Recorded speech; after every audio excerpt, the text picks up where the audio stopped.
민수기 라바일. 안녕하세요. 고대의 지혜를 통해 오늘의 삶을 비추어 보는 시간, 광야의 식탁에 오신 모든 분을 진심으로 환영합니다. 샬롬. 오늘부터 우리는 수천 년 동안 잠들어 있던 지혜의 보고, 미드라시 라바 그 중에서도 민수기 라바의 세계로 깊은 여행을 떠나려 합니다. 성경의 행간에 숨겨진 비밀, 고대 랍비들의 치열한 고민과 경이로운 통찰을 통해 오늘 나의 삶에 말씀하시는 하나님의 음성을 듣는 시간이 되기를 소망합니다. 우리의 첫 번째 여정은 성경 민수기 1장에서 시작합니다. 민수기, 즉 백성의 숫자를 세는 기록이라는 뜻이죠. 솔직히 조금은 건조하게 들리지 않으시나요? 영적인 여정을 떠나는 책의 첫 장이 왜 딱딱한 행정문서 같은 인구조사일까요? 바로 이 질문에서 우리의 여정이 시작됩니다. 오늘 우리는 랍비들의 눈을 빌려 이 메마른 숫자들 속에서 한 사람 한 사람을 보석처럼 여기시는 하나님의 뜨거운 사랑을 발견하게 될 것입니다. 이 질문에 대한 답을 찾기 위해 먼저 오늘 지혜의 바탕이 될 하나님의 말씀을 함께 듣겠습니다. 성경 민수기 1장 1절부터 3절 그리고 18절부터 19절까지의 말씀입니다. 하나님의 명령과 그 성취를 마음에 새기며 들어보십시오. 이스라엘 자손이 이집트 땅에서 나온 다음에 둘째 달 첫째 날에 주님께서 시내 광야의 회막에서 모세에게 말씀하셨다. 너는 이스라엘 자손 온 회중의 남자의 수를 각 가문과 집안에 따라 계수하여라. 이스라엘 가운데서 20살 이상 된 남자, 곧 군대에 나갈 수 있는 모든 사람을 너와 아론은 각 부대별로 정고하여라. 그달 첫째 날에 온 회중을 불러 모았다. 사람들은 각기 자기 시족과 가문을 따라 20살 이상 된 사람의 이름을 밝히고 등록하였다. 주님께서 모세에게 명하신 대로 그는 시내 광야에서 이스라엘 자손을 정고하였다. 아멘. 하나님의 말씀입니다. 자, 시내 광야에서 계수하여라. 랍비들은 바로 이 말씀 속에서 가장 먼저 장소에 주목했습니다. 왜 하필 모든 것이 부족하고 거친 광야였을까요? 우리 랍비들은 이렇게 가르쳤습니다. 하나님께서 당신의 가장 소중한 선물인 토라율법을 주실 때 세 가지를 통해 주셨다고 말입니다. 바로 불, 물, 그리고 광야입니다. 이 세 가지의 공통점이 무엇일까요? 모두 주인이 없고 세상 모든 사람에게 무료로 주어진다는 점입니다. 이는 하나님의 지혜, 토라가 특정 계층이나 학자들의 전유물이 아니라 누구든 자신을 낮추고 겸손하게 받아들일 준비가 된 사람에게는 값없이 주어진다는 깊은 의미를 담고 있습니다. 광야는 바로 그 겸손을 배우는 최고의 학교였던 셈입니다. 광야에서 이스라엘이 받은 것은 단순히 숫자가 아니었습니다. 그들은 그곳에서 진정한 힘을 받았습니다. 민수기 라바는 시편 29편에 주님께서 자기 백성에게 힘오즈 을 주신다라는 구절로 시작합니다. 2세기의 위대한 학자 랍비 메이는 이 힘이 다름 아닌 토라라고 선언합니다. 세상의 힘은 칼과 군대에서 나오지만 이스라엘의 진정한 힘은 하나님의 말씀, 즉 토라를 지키며 살아가는 삶에서 나온다는 것입니다. 광야에서 그들은 비로소 세상의 힘이 아닌 하늘의 힘으로 살아가는 법을 배우기 시작한 것입니다. 이제 가장 중요한 질문으로 넘어가 보겠습니다.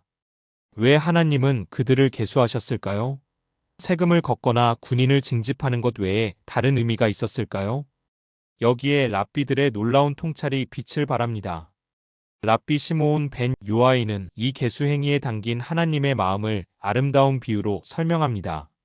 하나님께서 이스라엘을 세고 또 세시는 이유는 마치 왕이 자신이 가장 아끼는 보물 상자를 열어 그 보석들을 하나하나 세어보고 만져보고 그 아름다움에 기뻐하는 것과 같습니다.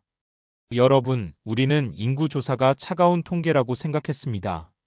그러나 랍비들은 그 안에서 뜨거운 사랑을 읽어냈습니다. 하나님은 이스라엘을 통치의 대상으로 보신 것이 아니라 사랑하는 연인, 소중한 보석으로 여기셨다는 겁니다. 한 명 한 명 이름을 불러가며 확인하는 그 행위 자체가 너는 내게 이토록 소중하다라고 말씀하시는 하나님의 애정 표현이었습니다. 이 고대의 지혜가 오늘을 살아가는 우리에게 어떤 울림을 줄까요? 먼저 나의 광야를 다시 보게 됩니다. 누구에게나 삶의 광야가 있습니다. 실패와 상실, 외로움과 불안이 가득한 시간입니다. 우리는 그 시간을 저주하고 빨리 벗어나고 싶어 하지만 랍비들은 바로 그 광야가 하나님을 만나는 장소이며 겸손을 배워 진짜 지혜를 얻는 학교라고 말합니다. 혹시 지금 광야에 계십니까? 그곳은 버려진 땅이 아니라 당신을 위한 하나님의 선물이 숨겨진 곳일지 모릅니다.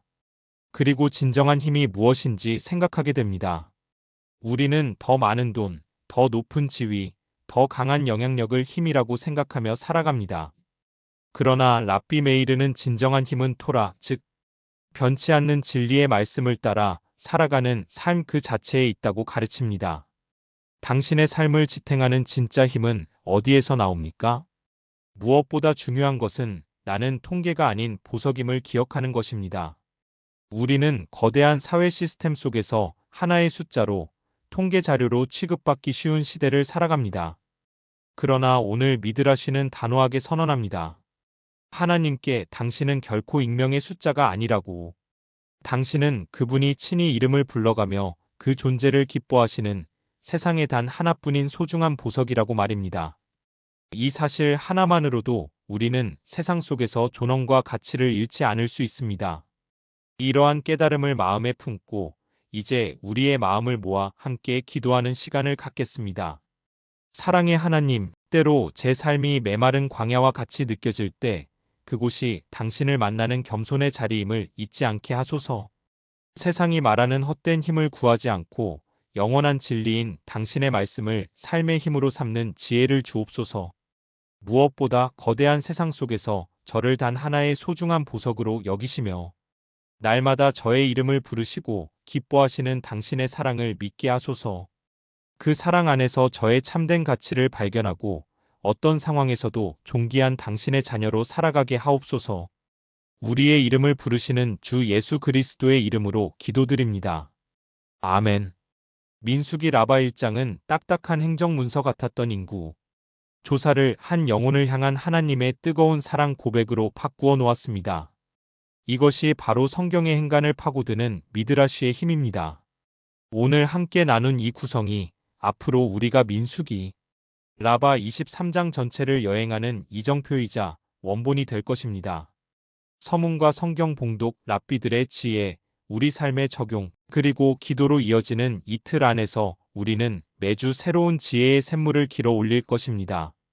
다음 시간에는 이렇게 소중히 계수된 백성들이 어떻게 하나님의 군대로서 아름다운 질서를 세워나가는지 민수기 라바 2장에 담긴 놀라운 깃발의 비밀을 함께 탐험해 보겠습니다.